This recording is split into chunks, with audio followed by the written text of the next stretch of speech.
భారతీయులు ఎంతో ఆసక్తిగా ఎదురుచూసే H1B వీసాలకు సంబంధించి తాజా అప్డేట్ వచ్చింది. 2025 ఆర్థిక సంవత్సరానికి నిర్దేశించిన వీసాల కోసం తగినన్ని పిటిషన్లు వచ్చినట్లు America citizenship and immigration services వెల్లడించింది.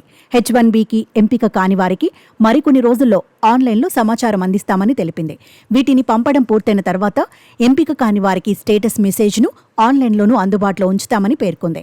H1B వీసా పిటిషన్ దాఖలు ప్రక్రియ జూన్ 30, 2024తోనే ముగిసింది. అయితే 30వ తేదీ ఆదివారం కావడంతో జూలై 1న దాఖలైన పిటిషన్లను కూడా గడువులోగా దరఖాస్తు చేసినట్లుగానే పరిగణిస్తామని USCIS పేర్కొంది. అయితే వీసా పరిమితి నుంచి మినహాయింపు కలిగిన పిటిషన్ల స్వీకరణ, పరిశీలన కొనసాగుతుందని స్పష్టం చేసింది. ముఖ్యంగా H1B వీసాతో అమెరికాలో పనిచేస్తున్న నిపుణుల ఉద్యోగ నిబంధనలు, సంస్థ మార్పు వంటి తదితర కారణాలతో దాఖలు చేసే పిటిషన్ల స్వీకరణ కొనసాగుతుందని పేర్కొంది.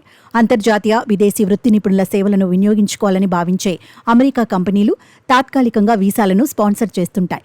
ఇందుకోసం ఏటా 85,000 H1B వీసాలను అమెరికా జారీ చేస్తుంది.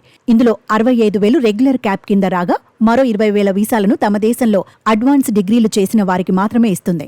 H1B వీసాలు ఎక్కువగా పొందుతున్న వారిలో భారతీయులు ఉన్నారు.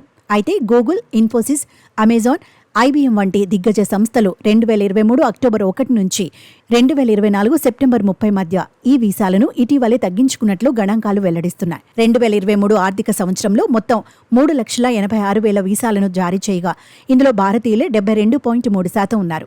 ఆ తర్వాత 11.7%తో చైనీయులు రెండో స్థానంలో ఉన్నారు.